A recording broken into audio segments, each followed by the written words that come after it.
Sir आपला पूर्ण परिचय काय आहे आणि कुठल्या पक्षाकडून तुम्ही उभे आहात? मी वैभव नितीन उडेमाले. मी वंचित बहुजन आघाडीकडून उभा आहे. माझी आजी दत्ताताई दत्तात्रय उडेमाले या 2014 ते 17मध्ये वाशिम नगरीच्या नगराध्यक्षा होत्या. एक वारसा म्हणून मला लाभलेला आहे समाजकारणाचा, ते घेऊन मी पुढे चाललेलो आहे. माझी आजी आजोबा दोघं प्राचार्य होते. यांनी पहिले शिक्षणाचा वसा समोर नेला आणि आता राजकारणानंतर आजी रिटायर्ड झाली आणि नगराध्यक्ष झाल्या. त्याच्यावर आम्हाला एक समाजकारणाचा पण वसा लागलेला आहे. आम्ही त्या टाईममध्ये मी सगळं बघितलं. मी वय लहान होतं तरी मी सगळं शिकलो. मी रोज आजीसोबत जात जाऊ, लोकांच्या समस्या ऐकून घेतल्या, सगळं अभ्यास केला त्याच्यावर किंवा नाही लोकांच्या घरोघरी जाऊन किंवा लोकांचं काय म्हणणं आहे. कारण लोकांच्या खूप छोट्या छोट्या अडचणी आहेत, अशा मोठ्या अडचणी आहेत, खूप रोजच्या जीवनात छोट्या छोट्या अडचणी आहेत. बस त्यात आपण सगळे प्रयत्न करू कसे सोडवायच्या, कसे दूर करायच्या आणि नक्कीच मी ते मार्गी लावेल. पाण्याचा खूप मोठा प्रश्न आहे आणि त्यात एक सांडपाण्याचा प्रश्न आहे. ज्या टाईमला पाऊस येते काही काही ठिकाणी आम्ही स्वतः बघितलेलं आहे की आमच्या परिसरात पण सुद्धा कमरे एवढं पाणी असते ज्या टाईमला पाऊस पडते. कारण की नाल्या ह्या एवढ्या ब्लॉक आहेत की त्या समोर जाऊच शकत नाही पाणी. ते आम्ही 100% सोडवायचा प्रयत्न करू. नळ येत नाहीत 8-8 दिवस, प्यायसाठी पाणी येत नाही लोकांना 8-8 दिवस. ते खूप मोठा मुद्दा आहे. नेहमी सगळे आश्वासन देतात आम्ही धरणाची भीत वाढू, पाणी आणू, सगळं आणू, पण आजपर्यंत ते काही झालं नाही. आणि 100% ते पाण्याचा मुद्दा आणि हे सांडपाण्याचा मुद्दा हे मी सोडवणार. बरं इथले जे नगरपालिकेच्या अंतर्गत जे शाळा येतात त्या शाळा एकदम खस्ता अवस्थेमध्ये आहेत संपूर्ण वाशिममध्ये. तुम्ही या प्रश्नाकडे कसं बघता? बघा, जसं तुम्ही सांगितलं की नगर परिषदच्या शाळा, माझी आजी शिक्षण सभापतीसुद्धा होत्या. त्या टाईमला मी स्वतः आजींसोबत हर एक आम्ही शाळेवर जात जाऊ. कारण की एक रोज आम्ही अचानक म्हणून एक डायरेक्ट तिथं आम्ही जात जाऊ शाळेवर कोणत्या पण. त्या टाईमला होतं थोडंसं जर आपण त्यांना 3-4 महिन्यात घेतली ते 100% ते प्रश्न मार्गी लागते. थोडंसं फक्त त्याच्यावर मेहनत घ्यायला लागेल. बरं इथले जे रस्ते आहेत ते अतिशय निकृष्ट दर्जाचे आहेत. आपण बघतो आहे की बाजूचा जो रस्ता आहे किंवा मग शिवाजी चौकामधला रस्ता आहे किंवा मग शहरातले जे रस्ते आहेत ते अतिशय खराब अवस्थेमध्ये आहेत. इतक्या वर्षापासून शासनाचा मोठा निधी येतो वाशिम नगरपालिकेला, तरी हा निधी कुठे जातो काही त्याचा अतापता नसतो. तुम्हाला काय वाटतं की हे रस्त्याचे जे प्रश्न आहेत की तुम्ही कसे प्राथमिक स्तरावरती कशी मार्गी लावणार? पहिली गोष्ट तर जे रस्त्याचे मुद्दे आहेत ते 100% मार्गी लावू कसे, की जवळ तर रस्त्याचं चांगलं काम होत नाही, पूर्ण चेकिंग होत नाही, मी स्वतः जाणून करणार.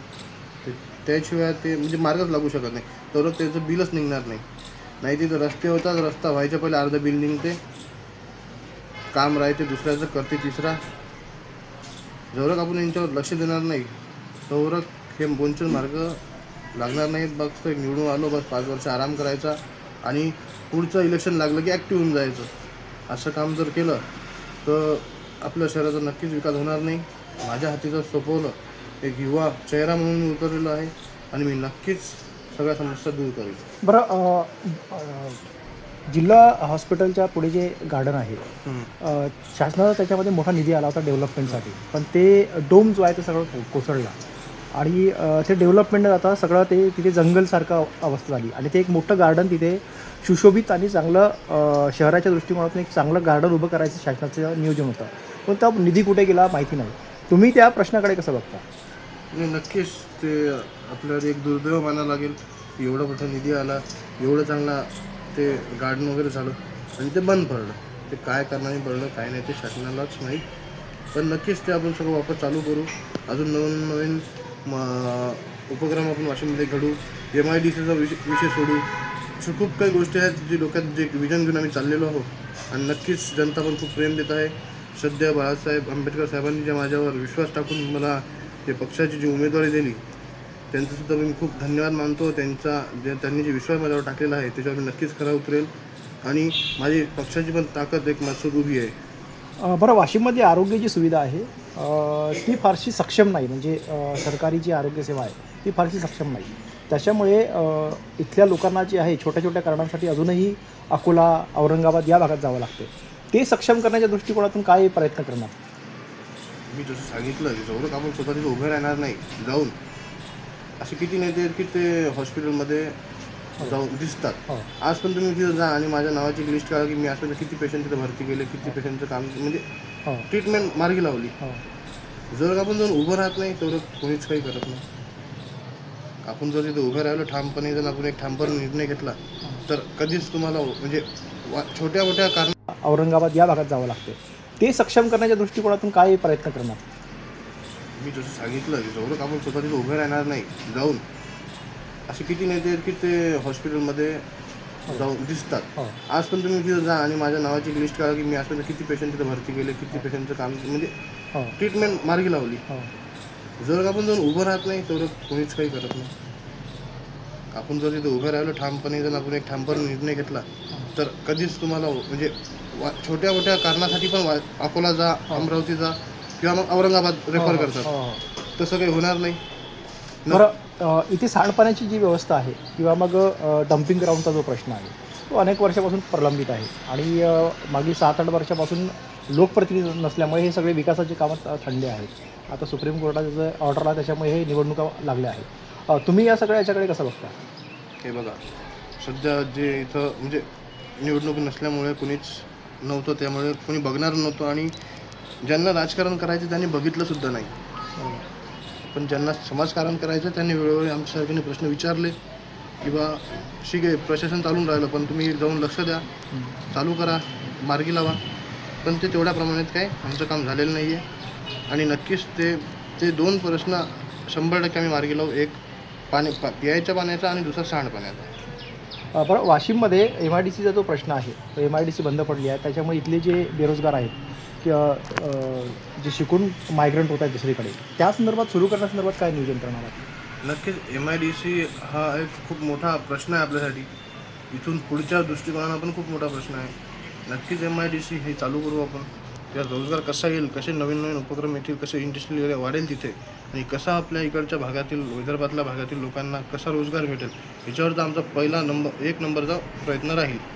फर्स्ट प्रायोरिटीमध्ये आम्ही ते काम करू. बरं, इथे नगरपालिकेकडनं अभ्यासिका केंद्र जे पाहिजे होतं म्हणजे जसं MPSC आहेत, UPSC आहेत, पोलीस भरती आहे त्यांचं, तर सरकारचं असं अभ्यासिका केंद्र नाही आहे. जे काही आहे ते प्रायव्हेट आहे, खाजगी कोचिंग आहेत. त्याच्यामुळे जे गरीब आहेत, मागासवर्गीय आहेत, जे मुलं ज्यांचा कल त्याकडे असते ते सुरू करण्याच्या दृष्टिकोनातून काय नियोजन करणार आहात? आता जसं की आम्ही सांगितलं, आम्ही सध्या यंग जनरेशन म्हणून येतो, तर युवांचे जे काही प्रश्न आहेत ते आम्हाला माहीत आहेत. आम्ही जातो फिरतो, एनी टाईम आम्ही युवामध्ये राहतो. त्या टाईमला जे आम्ही प्रश्न बघतो अनेक विद्या जसं तुम्ही म्हणले की लायब्ररी पाहिजे, हे पण म्हणजे सरकारी असतील तर, कारण की खूप काही असे लोक आहेत की म्हणजे कोणी फायनान्शियली थोडं काही सक्षम नसते किंवा लायब्ररीची फी म्हणून. आणि आपल्या इथं प्रायव्हेट लायब्ररी आहेत आणि त्यांनी पण सुद्धा खूप म्हणजे त्यांची पण फीस खूप जास्त आहे आणि तिथं गर्दी एवढी असते की तिथं बसायला जागा नसते. मुलांना काही इलाज नाही आहे. शासकीय नक्कीच आपण एक लायब्ररी करू आणि जेणेकरून सगळ्या मुलांना फायदा झाला पाहिजे. युवकांसाठी आपण 100% खूप मोठा प्रयत्न करू चांगल्यात चांगला करण्याचा. बरं, घरकुल योजना जी आहे ती अनेक वर्षापासून घरकुल योजनेचे जे हे आहेत लाभार्थी आहेत ते प्रलंबित आहेत, म्हणजे ते पेंडिंग आहेत. प्रधानमंत्री आवास योजना असो, रमाई आवास योजना असो, दलित वस्तीचा जो निधी आहे त्या संदर्भात असो, त्याच्यामुळे घरकुलचे जे लाभार्थी आहेत ते वंचित आहेत या सगळ्या निवडणूक किंवा लोकप्रतिनिधी नसल्यामुळे. तुम्ही हा प्रश्न तातडीने कसं मागे लावणार? आम्ही वर्षभराच्या आत, मी जर निवडून आलो, मी वर्षभराच्या आत हे सगळे पहिले मुद्दे मार्गी लावेल. असं नाही की आम्ही आलो निवडून आम्ही जल्लोष करणार. जल्लोष आम्ही पूर्ण वर्षभर सगळे 80% कामं आम्ही मार्गी लावू. आणि येणाऱ्या अजून 6 महिन्यात पुढच्या आम्ही ते 20% पण 100% मार्गी लावू. त्याच्यानंतर आम्ही जल्लोष करू. घरकुलाचा मुद्दा तुम्ही सांगितला, जसं की इथं सध्या प्रशासकीय होतं ते लक्ष देणारं कोण नव्हतं, त्यामुळे ते प्रलंबित आहे. आणि तिथं बोलल्याशिवाय, मागं लागल्याशिवाय, करून घेतल्याशिवाय कोणी काम, शासन आहे काम करते शासन, पण एक ते जे लोकप्रतिनिधी आहेत त्यांचं काम आहे की त्यांनी तिथे जाणे आणि ते करून घेणे. हे जर आपण केलं तर आपण 100% खूप मोठा कायापालट करू शकतो. बरं, माझा शेवटचा प्रश्न आहे की शासनाकडून निधी खेचून आणणं, केंद्राचा असो की राज्याचा असो, तो निधी खेचून आणणं आणि विकासात्मक कार्य जे आहे त्याला गती देणं, त्या दृष्टिकोनातून काय नियोजन आहे? तुम्ही वाशिमकरांना काय आव्हान करणार तुमच्या उमेदवाराच्या निमित्तानं?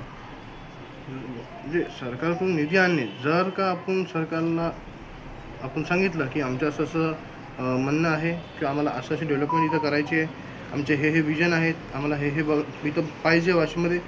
आणि आपण 100% खूप काय असे उपक्रम MIDCचा प्रश्न खूप काय असं बाहेरून आणू आपण. सरकार पण नक्कीच मदत आपल्याला करेल. आणि वाशिमकरांना तुम्ही काय विनंती करणार या निमित्ताने? वाशिमकरांना मी एक विनंती करतो की मला प्रचंड साथ द्या आणि निवडून आणा. तुम्ही जे विश्वास माझ्यावर टाकसाल ते नक्कीच मी खरा उतरेल. आणि तुमच्या घरोघरी म्हणजे कधी पण तुम्ही मला फोन करून का माझा कधी पण कान उडू शकसाल की का रे बाबा काम झालं नाही माझं, चल हे पहिले करून दे. भाऊ काका भाऊ साहेब हे असं काही म्हणायचं काम पडणार नाही, किंवा घरी यायचं काम पडणार नाही, किंवा फोन लावतात नाही ते उचलत नाही तसं मी म्हणायचं. माझा कधी पण कान जनता, वाशिम जनता माझा कधी पण कान पकडू शकते आणि माझ्याकडून हक्काने म्हणू शकते की अरे बाबा हे काम राहिलं आणि हे तुला करायला लागेल आणि मी ते 100% करणार. वैभव उलेमाले, वंचित बहुजन आघाडीचे युवा उमेदवार, 22 वर्ष उमेदवार आणि पहिल्यांदाच वोट करतायत आणि पहिल्यांदाच नगराध्यक्ष पदाचे उभे आहेत. त्यांचं असं म्हणणं आहे की त्यांना जर संधी दिली तर नाविन्यपूर्ण पद्धतीने वाशिमचा विकास करणार आणि नवीन नवीन उपक्रमाच्या माध्यमातून वाशिमला कसं कनेक्टिव्हिटी किंवा वाशिमला कसं चांगलं शहर बनवता येईल सौंदर्यीकरणाच्या दृष्टीनं किंवा मग गार्डनच्या दृष्टिकोनातून आणि बाकी सगळे डेव्हलपमेंट आहे त्या दृष्टीने पूर्ण प्रयत्न करू. Sujit Thamke, news India 24 Washim.